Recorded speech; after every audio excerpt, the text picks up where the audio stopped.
Disney World boasts a hotel that puts you smack dab in the heart of the savannah, where wild beasts roam free. Yep, that could mean spotting a giraffe at your window. But is shelling out the big bucks for Disney's Animal Kingdom Lodge really worth it?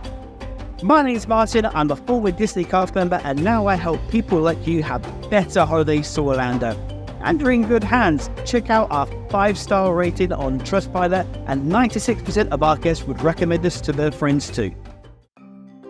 Now, this isn't a cheap hotel, so let's start with some of those Disney perks. Like with all Disney and selected partner hotels, you get to enter the theme parks 30 minutes early. That means you can hit the rides before the crowds come in. Plus, there are extended evening hours just for deluxe hotel guests, so on certain nights you can hang out in the parks way later when it's way less crowded. This is when you'll find me hitting up those rides that usually have a long queue. For me, this is one of the reasons I look at splashing the cash to upgrade from a moderate to deluxe hotel. But that's not the only way to hit up more rides. Did you know that families that book their holidays with us do on average 5 more rides every day compared to those that book online? So over a 2-week holiday, you could do 70 more rides and shows. Do more in Orlando, or do more-lando as we like to call it.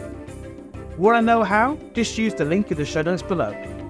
I don't usually recommend hiring a car for your trip, but if you need one for a trip to the Space Center or to explore the area, you get free overnight parking at your hotel and at the parks. Animal Kingdom Lodge is super close to Animal Kingdom theme park itself, but kind of far from everything else. This place is the only deluxe hotel that relies solely on buses for transportation. All the other deluxe spots are either close to the other parks and usually have paths, monorails, skyliners, or even boat rides. But here, just buses, and you'll find the bus stops near the lobby.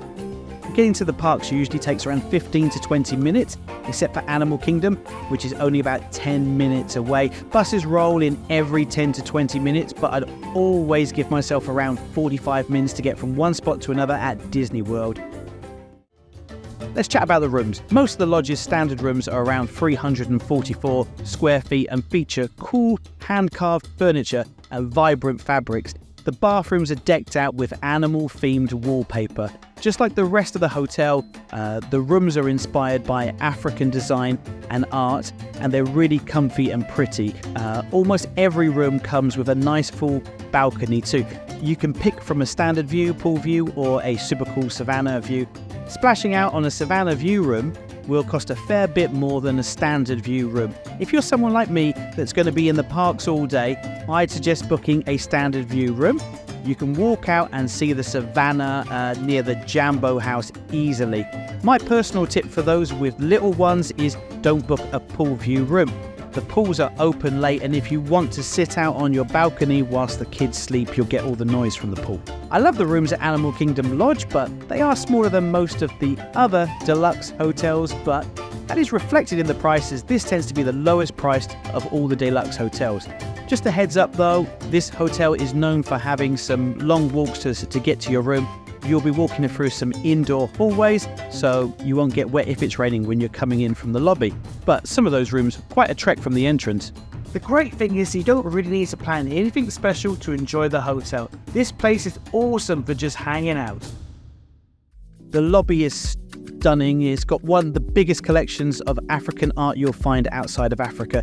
Animal Kingdom Lodge has the second biggest hotel pool at Disney World, and it even has a zero entry area. Plus, there's a gnarly 67-foot water slide. This hotel is huge, so the pool is pretty spacious too, and I haven't noticed it getting too crowded. There's also a pool bar. Your little ones can splash around in the pool while you sip a drink and soak in the good vibes. The flamingo area is a blast because they're always hanging out nearby, so you can catch a glimpse of them anytime. And sometimes you might spot other animals too. You'll find the usual Disney fun like recreation guides who hang out and play with the kids. They also do cool things like Movies Under the Stars, where they show a different Disney flick each night, as long as the weather's nice of course. Plus there are a few extra paid activities that you can check out too. They've got a massage and fitness centre here as well.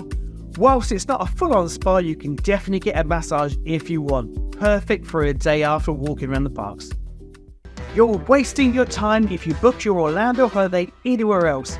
Literally. Wait, what? Why does it matter where you book your trip to Walt Disney World? On average, people who book with us do 5 more rides and queue less every single day. So if you're in Orlando for 2 weeks, that's 70 more things you could do. We love helping people like you do more in Orlando, or do more Orlando as we like to call it. So how does it work? You'll have a few calls with your Orlando guru. It's our job to find out everything you want to do and make some suggestions. Your guru takes around 9 hours to put together your personal park planner. This is your key to doing more Orlando.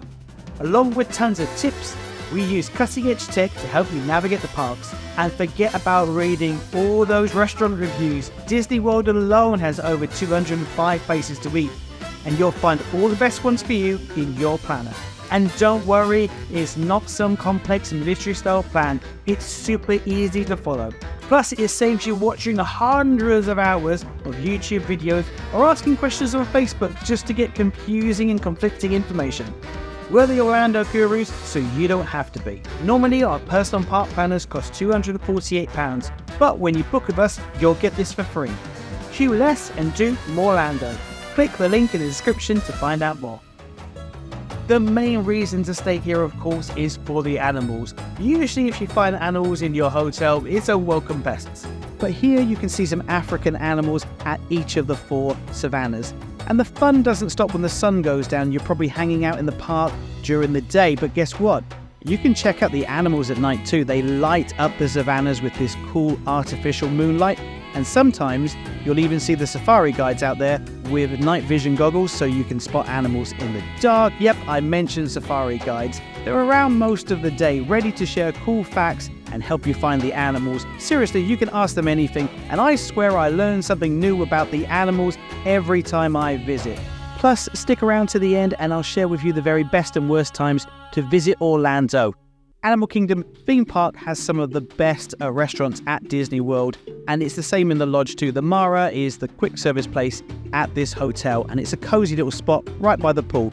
Super chill and easy to get to, plus they've got some classic bites you probably know, like chicken tenders, as well as flatbreads and more adventurous dishes. There's a tamarind barbecue pork sandwich, a chicken bowl, and even a South African veggie bowl. Lots of filling options, plus they've got falafel and a grab and go section if you're in a hurry. Jambo House has 2 awesome restaurants, both located on the first floor.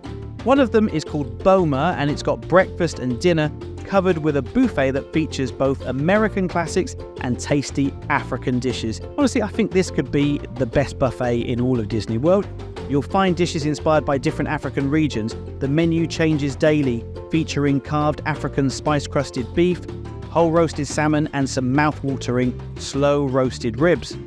For sides, you can dig into spiced sweet potatoes, peanut rice, and Zulu cabbage. The cold salads are loaded with fresh ingredients and come in all sorts of flavours. And you definitely can't miss Boma's famous dessert, the Zebra Dome, a layer of white cake holding a scoop of cream liqueur mousse, all covered in white chocolate ganache and drizzled with dark chocolate. It's a fan favourite. Then there's Gico, which is a fancy sit-down spot that's a bit more on the pricey side. It's super romantic and the food is incredible. The place has a cool vibe that makes you feel like you're surrounded by nature. Plus, they have a killer selection of South African wines. If you ask me, go for the filet of beef or try something adventurous and speak to your server. Now let's see if you should get booking or keep looking.